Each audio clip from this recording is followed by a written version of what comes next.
Chapter 15 Charity School in Kadikoy. No matter how the women of my family tried to stave off poverty, it came eventually. This time the real, unadulterated thing. There was nothing left to be sold, or, more correctly, what was left was unsaleable. For though the carpets and furniture were very fine, the price they would have brought would have only been sufficient to keep us a matter of months. And all prices had dropped considerably, that is, excepting the price of food. And this still continued to soar. Even had she been so disposed to sell them, my grandmother's jewels were useless. The people wanted food, not jewellery, as the dealers took pains to point out when they offered a few liras for genuine stones worth hundreds. There seemed to be no way out of this impasse, and eventually my mother had to leave us and go to the army depot behind Gulhane Parka. It was the first time we had ever been separated from her, and we were overcome with a sense of loss. My grandmother did the marketing, leaving us 3 children to look after ourselves, and returning with the shopping bag pitifully empty. For the money she had bought only the most meagre supplies. It seemed to us that we had lived forever on lentils and cabbage soup and a dry, black apology for bread. Yet although our stomachs recoiled against this diet, we were always so hungry that we would wolf down the tasteless, insipid mixtures almost with relish. Up and down the length of the street continued to come the tragic news of the dead or dying or wounded relatives, and fresh sickness broke out, for the people were starving and likely to go on starving unless they bought from the Boursa Noor, and who in that poor street was capable of raising sufficient money to buy from the Boursa Noor. One day my grandmother took us to see my mother. I remember it was a soft, mild day, mild enough for us to dispense with our tin coats. We were very excited at the thought of seeing my mother, and when we reached the depot, and a soldier halted us, inquiring our business there, we were afraid perhaps he would not let us pass. My grandmother could not hear a word he said, but I explained that we had come to visit our mother, and he stood aside for us to pass. The building was old and dirty, and we went up along a tortuous flight of broken wooden stairs, making a great deal of noise, and another soldier, stationed at the head, again inquired our business. I stammered why we were here, and he showed us into a large gloomy room where many women sat, working at their machines. There was a great silence in that room, as though the women were either far too occupied to gossip together, or as though the discipline was too severe. We stood uncertainly in the doorway, nobody taking any notice of us, and presently Mehmed espied my mother and broke away from us, flying on his thin brown sticks of legs down the busy ranks of women. He reached my mother and flung himself into her arms, sobbing as though his heart would break. We followed him, but there was no place to sit, so we stood around her table, our shadows blocking the light from a few of the other women sitting near her. It was the first time we had ever visited her here, and I was shocked by the dirt and the meanness and the poverty-stricken air of the place. My mother looked tired, her eyes red-rimmed and her hands slightly soiled. All the fastidiousness in me was revolted, and I felt impotent, childish rage that my mother should have to work in a place like this. Perhaps my face spoke volumes to her, for she said to my grandmother it would have been better not to have brought the children here. My grandmother shrugged indifferently, shifting the weight of Moaz's to the other arm, then, in answer to my mother's outstretched arms, gave her over to her. What else could I do? She grumbled loudly. All the other women momentarily paused to listen to what she said. There was nobody with whom I could leave them, and I need money. My mother reached out for her purse, pushing the small contents across the table. My grandmother querulously asked if that was all. I saw my mother flushed brilliantly, and the widow who was sitting next to her said, perhaps to create a diversion, "We get all our food here, you know. Not much, but better than I could get at home. And they give me money and a place to sleep. What more do I want?" "Perhaps you are contented here," roared my grandmother pointedly. "But you have no family to depend on you. I have these 3 children to try to feed, and this money will not buy very much for them." Her lips folded obstinately, and she looked with disdain at the few coins in her hand. I saw the shadow of distress in my mother's eyes. She looked as though she wished to apologize for us children, and I ached to comfort her, to give some sort of assurance, but I did not know how. Then I saw her lift her hands in a little gesture of helplessness, and she said, "I wish I knew what to do. I wish something could be done for the children." My grandmother's face was cold and obstinate. "They will die with hunger if they stay much longer with me," she declared. "I am old, and I can do with little food if necessary, but these are young and keep demanding. My mother could not answer. She sat looking down at her roughened, soiled hands, and a few of the women threw sympathetic glances at her, but nobody said anything. There was nothing that could be said. After some minutes, my grandmother retrieved Moises and prepared to depart. She looked anxious and mutinous and grey-faced, and was probably as hungry as I, but in that moment I hated her with a passion that had nothing childish about it. She had humiliated my mother and spoken roughly to her and given her additional unhappiness. "We are going now," she said. My mother offered her cheek to be kissed. There was no way of clasping her and telling her that one loved her and that she was not to worry. Her kiss was as distant and as cold as the waves that break on the seashore, her eyes looking past us to some torment we could not see but could perhaps dimly comprehend. In an effort to bring awareness of us back to her remote face, I wriggled against her shoulder, insinuating my warm face against her cold one. "Yes, yes," she said absently to me, not thinking of me. I withdrew, rebuffed and helpless in my inarticulateness, feeling unwanted. We left her and passed back through the ranks of the disillusioned women, and at the door we turned to wave to her, but she was not looking at us. She had her face cupped in her hands, and perhaps she was crying, but we do not know. We trudged home with my grandmother to the silent, cold house in Bayezid. All the world seemed dark, for my mother had seemed to renounce us that day. My grandmother said she did not want us. There was nothing we could do, for we were children, and our voices would not be heard amidst the great clamour of the world. The next time my mother came home from the depot, it was earlier than the usual, and we wondered what had brought her here at this hour. She said she was home for 3 days, and my grandmother ladled the everlasting cabbage soup into her bowl silently, intimating perhaps that one more mouth to feed could make little difference to the food.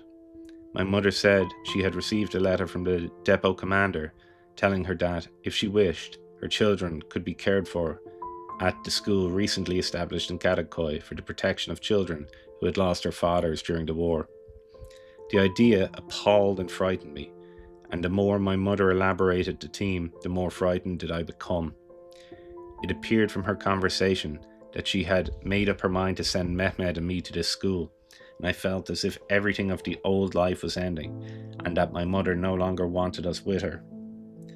My grandmother seemed relieved by the decision, saying she would keep Moises with her, and I ran to my mother crying, "No, Annie, no, don't leave us, don't send us away." And Mehmed took up the cry, but there was no softening in my mother's eyes as she looked at us. My grandmother snapped irritably, as if all life was not ending for us. "Stop crying, both of you. There is nothing to cry for. You will enjoy being at school, and you will get plenty of food to eat." "I don't want good food," I sobbed, longing for some relaxation of my mother's hard, disinterested mood, some softening of her expression that would let me run to her to be comforted. But there was none. Only separation in school for us. No love, for there was nobody to give it to us. I wondered, did my mother make her decision with tears and misgivings, or with relief that at last a place for us was to be found to house us, so that she need no longer feel responsibility for us? These are questions to which only she knew the answer, and she did not tell us these things. But it is not an idle thing to say that the heart and the mind and spirit of a child can be broken, and the events of that melancholy day governed the whole of my future life. Love can die as easily in the childish heart, if more bitterly, as in the adult. Where the senses scream and beat helplessly against the rootlessness of a decision, whether lightly made or not, and are forced to fall back unrecognized, unheard, then love dies too. Although a child would not call it that. Perhaps it is only fully realized afterwards, when the child himself becomes adult and feels an old enmity looking back to that withered day. So Mehmed and I went to bed that night knowing that rebellion was useless, that we were only children and would not be listened to, even if we had the words to explain our agony of mind. My mother went to Kadakoi to register our names, and I asked my grandmother to explain why it was we must go. She gave me several very good, cold, material reasons, but was farther from understanding my distress than I was from knowing how ruthless she could be. She could not see that the poor food of home meant nothing to us as long as we could remain there. That home meant security if nothing else. So I gave up futile questioning, for even one's flesh and blood can be most cruelly unaware of sorrow. The next day, Mehmed and I were taken to Galata Bridge by my mother to cross the Bosphor for Kadakoi on the Anatolian side. On the boat, she told us so many times how we would like this school that we became silent, no longer answering her, and she misunderstood the silence for sulkiness and set her lips tightly. From the Kadakoi boat station, we walked to the school, the building that is today the French hospital. It was in a beauty spot, looking out across the sea, the school building so clean and fresh that it gleamed like gold in the mellow sun. We went up some wide stone steps, and still one of us hoped for some reprieve. Some hitch in arrangements, for the fetus a difficult thing to accept. A uniformed porter in a cold, antiseptic-looking hall told us to sit down whilst he fetched someone to attend to us. I sat on the extreme edge of a rickety chair, my heart thumping so loudly that I expected everyone to hear it, and a big white-faced clock on the wall ticked away the minutes in time with my heart. Tick tock, tick tock, tick tock, it said, unceasingly, uncaringly, and the big hand moved inexorably, not to be stopped by my silent pleading to stand still forever. Several starched aproned sisters passed through the hall, bending in curious eyes on us, but there were no children to be seen or heard. Presently a woman dressed in a blue dress with a stiff white apron about her, who we afterwards learned was the matron, came across to my mother, and they started to converse softly. She spoke appalling Turkish, overlaid with a thick, guttural accent, for she was a German matron, with fair braided hair and blonde skin. After a little while, she turned to Mehmed and me and said, "Say goodbye to your mother." We began to cry, and she said sharply, "Your mother will come to see you sometimes. Do not cry." So we leaned towards our mother and brushed her hands with our lips. I longed for a kind word from her, for a look that held expression, but her face remained closed, empty, with nothing in it for us. We watched her go through the big glass door, then her shadow preceding her down the glittering steps, but she did not look back or give any sign of her feelings. Was she distressed at having to leave us here, or hard, as we had never known before? We could not know, we little insignificant two who stood beside the plump German matron, who told us to kiss each other goodbye, for Mehmed was to be taken to the kindergarten, a separate building from the one we were in.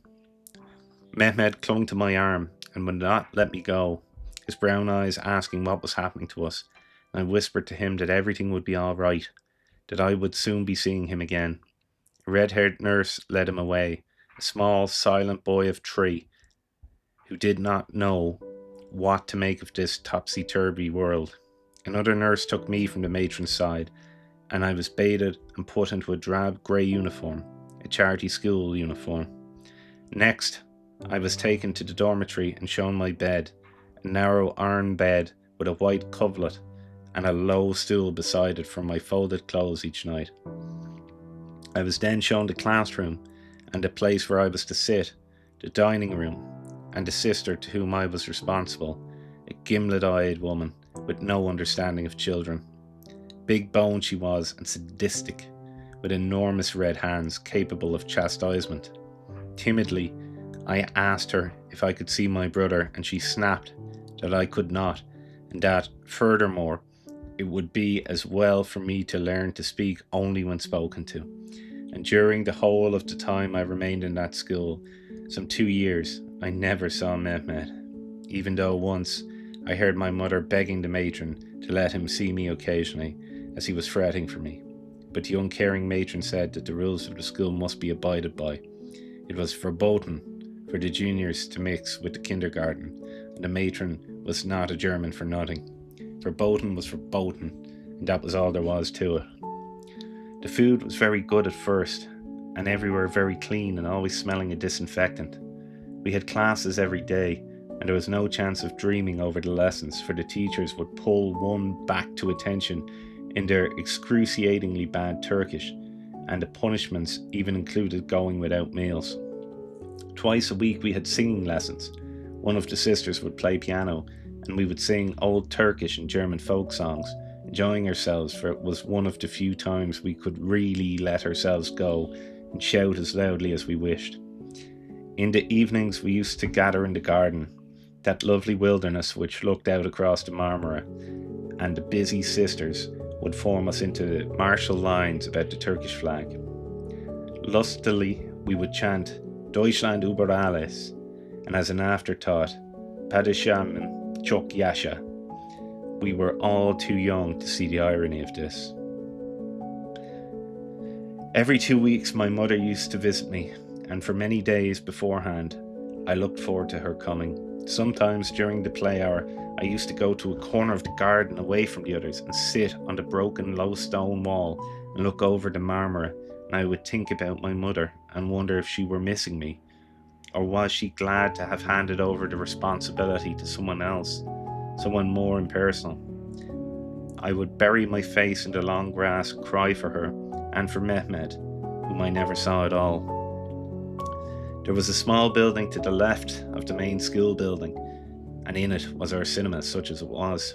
There was a little window just inside here, with a high step leading up to the operator's room, and sometimes I used to climb up on this step, for I could see the large main gates from here, and I would wait there as many hours as I dared.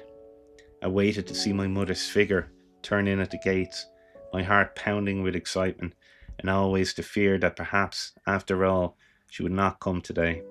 When I saw her, I would rush from the cinema and hurtle towards her like a small rocket, flinging myself into her arms, which never warmed, eternally begging the one thing: am I coming home today, Annie? Not today, my son, perhaps soon.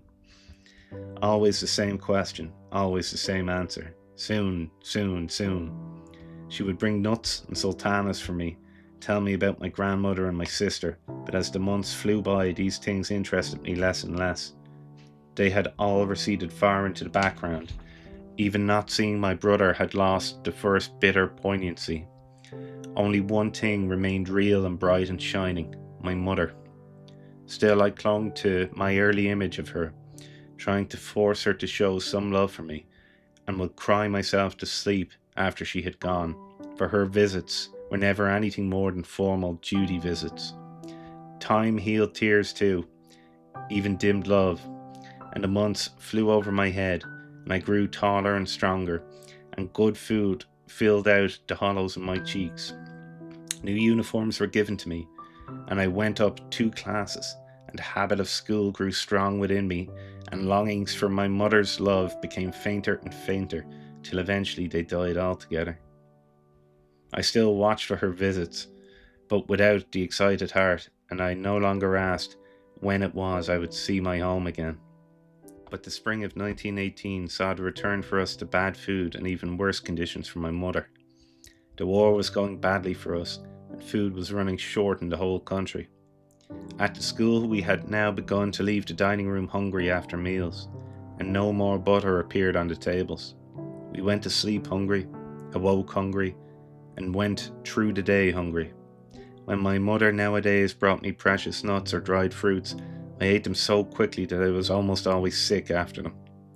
The German sisters disappeared, and old Turkish women replaced them, and the school began to smell less and less of disinfectant, and one missed the stiff crackle of the white aprons in their corridors. Lessons were rare, and singing had stopped altogether, for how could we sing if we were hungry? But there still hung in the music room a large portrait of the Sultan, Mehmed Rashat, and we used to shout, Padishahim Chok Yasha, even on our empty stomachs.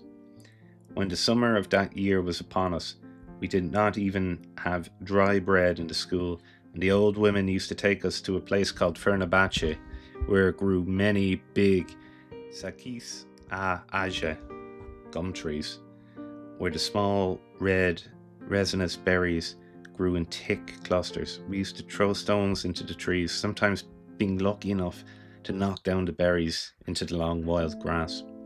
These we would scramble madly for, knocking each other down to find the berries to eat them avidly, like little animals. They had a sour taste, but were curiously satisfying, and we used to fill our pockets, taking them back with us to the school to eat during the night. At other times, we would go to the Fekir de Pesse, where we would pull and eat kuzu kulaje sorrel, helping the younger amongst us to choose the right grasses.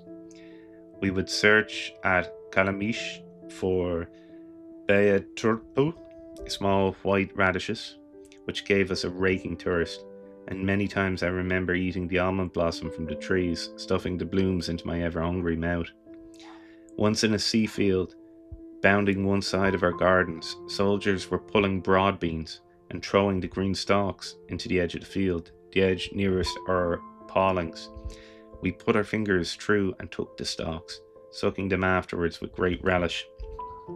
When my mother took to giving me a little pocket money, I, like the others, used to buy broad beans for myself, eating them raw, feverishly, stuffing them down me until, in the end, I would vomit, then feel hungrier than ever.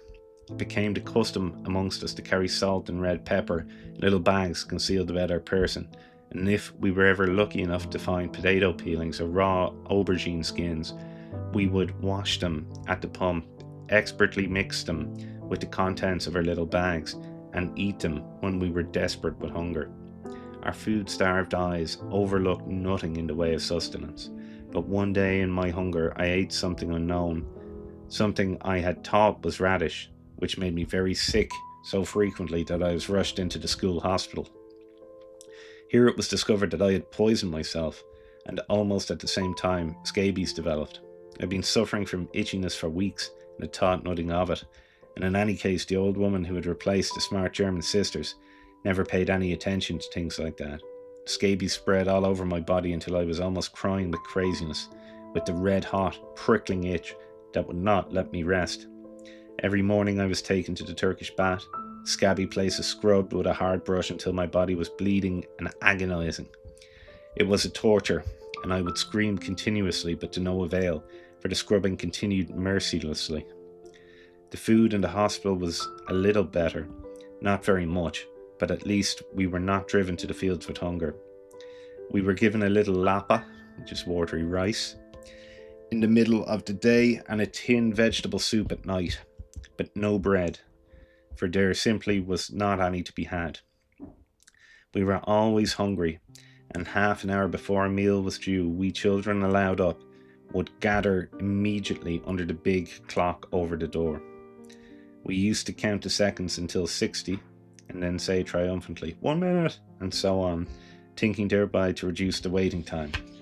And it became a habit with me, and my right leg would jerk in time to the counting, so that automatically today, when I'm very tired or depressed, my right leg commences to jerk to the ticking of a clock. All the time I was in hospital, my mother had not been to see me, and I was worrying for news of her, for never before had she failed in her 2 weekly visits. The long weeks passed and still no sign of her. I was released from the hospital, weak as a cat and very thin, for the last few months of starvation had taken all the roundness from my body and cheeks. When I got out of the hospital, I found that we were no longer allowed into the cinema to spy from the operator's window, but instead a blackboard had been erected in the garden, and as the visitors arrived, children's names were inscribed on the blackboard, like all the others I took to waiting beside the blackboard on visiting days, but my name never appeared. After a while, alarm swept through me that I should never see my mother again, that she had at last deserted me forever. I would have to remain in this frightful place for years, and vague, formless notions of escape began to take root in my mind. But then, unexpectedly as all miracles are, the lovely thing happened, and one summer day of 1918, I saw my name being written on the blackboard. I walked slowly towards the reception hall, my heart ready to suffocate me, and my right leg perilously inclined to jerk as I walked. When I reached the hall, I saw my mother sitting on one of the chairs, though indeed she was so changed that only the eye of love could have singled her out from the rest of the drab humanity about her. I ran to her crying, and she clasped me in her arms, holding me tightly with hands that trembled. Then she said to me, "But what is this, my son? You are so thin and white-looking. What have they been doing to you?" So I cried again in the unaccustomed luxury of sympathy, and told her that I had been in hospital, how they had scrubbed my body until the blood poured, and that we had no food to eat. She looked horrified. "Why," she said, "you would have been better off at home with me." I asked her why she had not been to visit me, and she said that she had been too ill, a return of the fever, which would not entirely leave her. And then I realized that she too had become pitifully thin and gaunt, like a faintly animated skeleton she was, with her white face and her large eyes that never smiled. She had kept her beauty, largely because it was a beauty of bone and would never die, but now it was a mournful, disillusioned beauty that met the eye, with fine lines beside her mouth, and sorrow etched the broad forehead and gossamer threads. She put her hand over my cropped head and said that I looked like a charity boy. I asked eagerly after my brother, and a troubled look ran across her face, and she said no, for he was too ill, and they had not let her visit him at all. Presently she stood up to go, and this time I did not ask when I would be coming home, for one had learned not to ask embarrassing questions, and home seemed remote as a dream nowadays, only a word with no meaning. She took my hand and said we were going to the matron's room. Not the same matron of 2 years ago, but a Turkish woman, more formidable, more unapproachable. We saw her without difficulty. I could not believe what I was hearing was right when my mother said she was taking me home with her, and that she could come for my brother in 2 weeks' time. The matron coldly commenced to argue, but my mother was in no place to be browbeaten. She said she would not move from this place without me, and that my uniform would be returned when she came for Mehmed. She pressed for information regarding him, but the matron was vague, disposed to be distant, either because she knew nothing or because she chose not to tell. All the time they talked, I stood by the door, my heart beating in a strange fashion. This day had come at last, this day I had longed for over 2 years, but it had come too late. Now it did not matter whether my mother took me or not. It was true that I wished to be out of this place, but where I wanted to go I did not know. Home held no promise of heaven, and it was so remote it was difficult to remember, and it held in my mind an even lesser security than did this mean charity school. So we went home, to the same sort of conditions I had left 2 years ago, and bitterness brooded because one had left this meanness for another kind of meanness, and one had returned no better off. My mother was brave in 1918 to make such a decision, but childhood asked, perhaps unreasonably, why she had not been brave in 1916, when she banished 2 small boys to a German-influenced school, killing all trust and love, then trying to win it back when it was too late. For that is how it seemed to us, and does even today, even though she is long since dead and past all criticism. Home was a strange and alien place, my grandmother still serving the eternal vegetable soup, and the rooms appearing smaller and darker after the large bare rooms of the school. Muazzez was there now, a little thin creature with blue eyes and hair that had lightened to brown.